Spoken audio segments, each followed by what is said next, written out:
নমস্কাৰ। মই বৰ্তমান উপস্থিত আছোঁ শিৱসাগৰ জিলাৰ ডিমুৰ ইটাপুখুৰী অঞ্চলত। আপোনালোকে দেখিবলৈ পাইছে এই অঞ্চলৰ খেতিয়কসকলে নাবাৰ্ডৰ সহযোগত আমাৰ সূৰুযমুখী এনজিঅ'ৰ উদ্যোগত তেওঁলোকে যোৱা বৰ্ষৰ পৰা মিলেটৰ খেতিত তেওঁলোক অংশগ্ৰহণ কৰি আছে। তেওঁলোকে মিলেটৰ খেতি কৰি আছে, কিন্তু যোৱা বছৰ কিছু বিশেষ কাৰণত খেতিটো তেওঁলোকে যিধৰণে আশা কৰিছে সেইধৰণে সফল হ'ব পৰা নাছিলে। কিন্তু এই বছৰ পুনৰবাৰ তেওঁলোকে খেতিটো কৰিছে আৰু বৰ্তমান আমি উপস্থিত আছোঁ সেই পথাৰবিলাকত য'ত আমি মিলেটৰ খেতি তেওঁলোকে কৰিছে।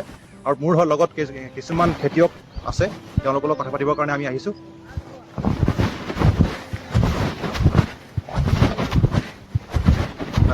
মোৰ লগত কেইজনমান কৃষক আছে, তেওঁলোকে যোৱা বছৰৰ পৰা মিলেটৰ খেতিত জড়িত হৈ আছে। মোৰ লগত উপস্থিত আছে এজন বিশেষ খেতিয়ক, আপোনাৰ নামটো কি আছিলে? শৈলেন বৰা। তেখেতৰ পৰা জানিব বিচাৰিম যে আপোনালোকে যিহেতু যোৱা বছৰৰ পৰা মিলেটৰ খেতি কৰি আছে, মানে এটা নতুন খেতি আপোনালোকে কৰিছে, গতিকে এই ক্ষেত্ৰত আপোনাৰ অনুভৱ কেনেধৰণৰ বা অভিজ্ঞতা কেনেকুৱা? যোৱা বছৰ আমাৰ নতুন আমি এই খেতিটোৰ বিষয়ে সিমান নাজানিছিলোঁ, যদিও আমাক নাবাৰ্ডে বা সূৰুযমুখীয়ে কৈছে যে এনেকৈ কৰিলে হয়, তেনেকৈ কৰিছিলোঁ, কিন্তু আমি মাটিটো চিলেক্ট কৰিব নাজানিলোঁ। সেইটো কাৰণে আমাৰ মানে অলপ ডেমেজ হ'ল। কিন্তু এইবছৰ আমি যিখিনি কৰিছোঁ ভালেই হৈছে বাৰু, ইমান বেয়া হোৱা নাই। কিন্তু যোৱা বছৰৰ তুলনাত এইবছৰ বহুত ভাল হৈছে। যোৱাবাৰ মানে পানীও বৰষুণো বেছি আছিলে, সেইটো কাৰণে আমি খেতিটো সিমান লাভালাভ কৰিব নোৱাৰিলোঁ। কিন্তু এইবছৰ দেখিছোঁ ভালেই হৈছে বাৰু, সিমান বেয়া হোৱা নাই। হয়, তেওঁ কৈছে যে যোৱা বছৰৰ তুলনাত এই বছৰ তেওঁলোকৰ যিটো খেতিৰ যিটো ফলাফল সেই ভাল তেওঁলোকে লাভ কৰিছে।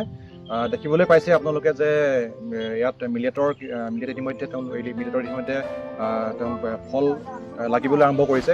আমাৰ মিলেটৰ যিটো গুটি শস্য ইতিমধ্যে লাগিবলৈ আৰম্ভ কৰিছে লমালমে, আৰু খুব সোনকালে এইবিলাক আমি কাটি আমি ইয়াৰ পৰা উঠাই লৈ যোৱাৰ ব্যৱস্থা কৰিম। মোৰ লগত উপস্থিত আছে আৰু এজন কৃষক এই অঞ্চলৰ, পংকজ বৰবৰা।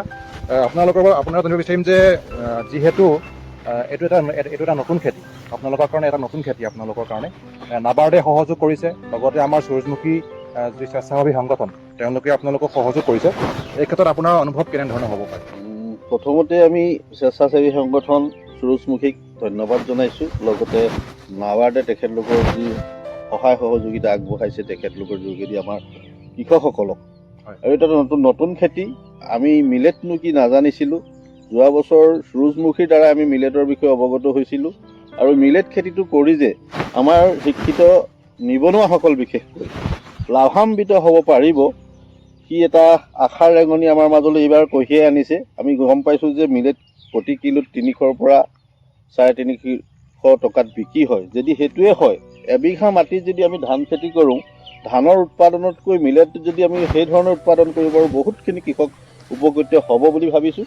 আৰু আমি যোৱা বছৰ তুলনাত এইবেলি কিছু লাভান্বিত হ'ম বুলি ভাবিছোঁ। কিমান কি হয় নাজানো। প্ৰথম কৰিছিলোঁ যোৱাবাৰ আমাৰ বৰষুণে বা আমিও নতুন অভিজ্ঞতা আমাৰ কম আছিল, তেনেধৰণৰ আমি ফল নাপালোঁ। এইবেলি কিছু উপকৃত হৈছোঁ, আৰু তাৰ কাৰণে আমি নাবাৰ্ড তথা সূৰুযমুখী এনজিঅ'ক ধন্যবাদ জ্ঞাপন কৰিছোঁ। হয়, ধন্যবাদ। তেওঁ উল্লেখ কৰিছে যে যিহেতু এই মিলেট খেতিটোৱে আমাৰ যিসকল উঠি অহা যুৱ প্ৰজন্ম, শিক্ষিত নিবনুৱাসকলক খুব কম পৰিমাণে হ'লেও যি তেওঁলোকৰ যি কৰ্মসংস্থাপন দিব বুলি তেওঁলোকে আশা কৰিছে। মোৰ লগত উপস্থিত আছে অন্য এজন কৃষক, এই অঞ্চলৰ এজন ভাল উদ্যমী কৃষক, বিভাস দত্ত। তেওঁৰ পৰা জানিব চেষ্টা কৰিম। অলপ আপুনি এইফালে আহিব, বিভাস দা। এই খেতিয়কজনে এওঁলোকৰ লগতে যোৱা বছৰৰ পৰাই এই খেতিটোৰ ভালদৰে কৰিবৰ কাৰণে কিবা নহয় কিবা এটা তেওঁলোকে ভাল ফলাফল লাভ কৰিবৰ কাৰণে তেওঁ কষ্ট কৰি আছে।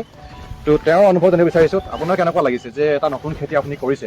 হয়, যিহেতু আপোনালোকৰ অঞ্চলত, যিহেতু আমি সূৰুযমুখীয়ে বাছি ল'লোঁ যে আপোনালোকৰ যিসকল কৃষক আছিলে, কৃষকসকলৰ যি উদ্যম, সেই উদ্যমৰ কাৰণে আপোনালোকক এই অঞ্চলটো বাছি ল'লোঁ। আপোনালোকৰ কেনে অনুভৱ হৈছে, বা ইয়াৰ পৰা আপোনালোকে কি আশা কৰিব, বা ভৱিষ্যতে আপোনালোকৰ ইয়াৰ পিছত যিহেতু খেতিটো এইবাৰ ভাল হৈছে, আপোনালোকৰ পৰিকল্পনা কি হ'ব পাৰে?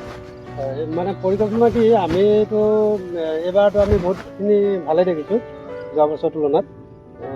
বস্তুটো এনেকুৱা এটা হৈছে কি, বস্তুটো আমি সময়মতে এইটো সাৰটো প্ৰয়োগ কৰিব নাজানিলোঁ, বা কি সাৰ প্ৰয়োগ কৰিম সেইটোও নাজানিলোঁ। গতিকে বস্তুটো সম্পূৰ্ণ নতুনটো, গতিকে ইয়াত আমি ভাবিছোঁ কি, যিটো ব্ৰইলাৰ যিটো গু, যদি ব্ৰইলাৰ গুটো যদি আগতে পেলাই লৈ যদি এই খেতিটো কৰা যায়, তেতিয়া আমি অধিক ইয়াতকৈ উৎপাদন পাম বুলি হয়। ভাবিছোঁ। মই আৰু এটা কথা আপোনালোকক জানিব বিচাৰিম যে আপোনালোকৰ অঞ্চলত যিসকল ৰাইজ আছে, স্থানীয় ৰাইজ, হয়। যদি আপোনালোক কেইজনমান বিশেষ ব্যক্তিয়ে কৃষকে ওলাই আহিছে খেতি কৰিবৰ কাৰণে, হয়। তো সেই অঞ্চলৰ ৰাইজৰ সহযোগিতা কেনেধৰণৰ বা তেওঁলোকে এইটো কেনেধৰণে চাইছে? হয়। যিহেতু এটা নতুন খেতি, ধান খেতিৰ উপৰিও আপোনালোকে নতুনকৈ এই খেতিটো কৰিছে, হয়। এই ক্ষেত্ৰত আপুনি কেনে অনুভৱ কৰিছে বা তেওঁলোকৰ সহযোগিতা কেনেধৰণৰ? হয়। তেওঁলোকে সহযোগ কৰিছেনে আপোনাক? তেওঁলোকে সহযোগ কৰিছে আৰু তেওঁলোকেও নাজানে এইটো কি বস্তু, কেনেকুৱা কি কথা, আৰু আগতো আমি এইটো কৰা নাই, এইটো প্ৰথম কৰিছোঁ। গতিকে তেওঁলোকে সিমান সেইটো হেৰি কৰা নাই বা এইটো নহ'ব আমাৰ ইয়াত এনেকুৱাই হেৰি দেখুৱাইছে, হয়। কিন্তু আমিয়ে কৈছোঁ যে এই খেতিটো আমাৰ ইয়াত হ'ব। হয়। গতিকে আমিতো এতিয়া ধান খেতি কৰোঁতে আমি ইয়াত একো সাৰ প্ৰয়োগ নকৰোঁ, ৰাসায়নিক বা কিবা কিবি একো সাৰ প্ৰয়োগ নকৰোঁ। গতিকে সেই একেডৰা মাটিতে আকৌ আমি এতিয়া মিলেট খেতি কৰিছোঁ। গতিকে ইয়াত সাৰ বহুত লাগিব, গতিকে সাৰ দিলে অধিক আমাৰ ফল পাম বুলি আশা ৰাখিছোঁ। গতিকে নিশ্চয় আমি গম পালোঁ যে তেওঁলোকৰ মনৰ অনুভৱটো গম পালোঁ যে তেওঁলোকৰ মতে আমাৰ এই খেতিটো আমি যি ধৰণে কৰিছোঁ তাতকৈ আমি যদি আৰু অধিক ভালদৰে কৰোঁ, মানে আমি যদি আৰু যদি বিজ্ঞানসন্মতভাৱে কৰোঁ ভৱিষ্যতে, ইয়াৰ পৰা আমি অধিক ফলাফল লাভ কৰিবলৈ সক্ষম হ'ম। তেওঁলোকে উল্লেখ কৰিছে যে ভৱিষ্যতে ইয়াৰ পৰা তেওঁলোকে আৰু ভালদৰে আৰু অধিক উদ্যমেৰে এই খেতিটো তেওঁলোকে কৰিবৰ কাৰণে আগ্ৰহী। লগতে ইয়াৰ অঞ্চলৰ যিসকল স্থানীয় মানুহ জনসাধাৰণ আছে তেওঁলোকৰ সহযোগত তেওঁলোকে এই খেতিটো আগবঢ়াই নিব বুলি তেওঁলোক আশাবাদী।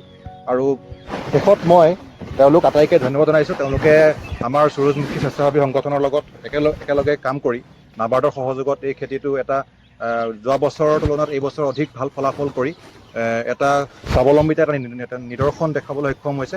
আৰু এই ক্ষেত্ৰত মই যিসকল খেতিয়কে অহৰহ লাগি আছে, কষ্ট কৰিছে, সেই সকলো কৃষককে মই ধন্যবাদ জনাই ইয়াৰ পৰা মই বিদায় মাগিছোঁ। ধন্যবাদ।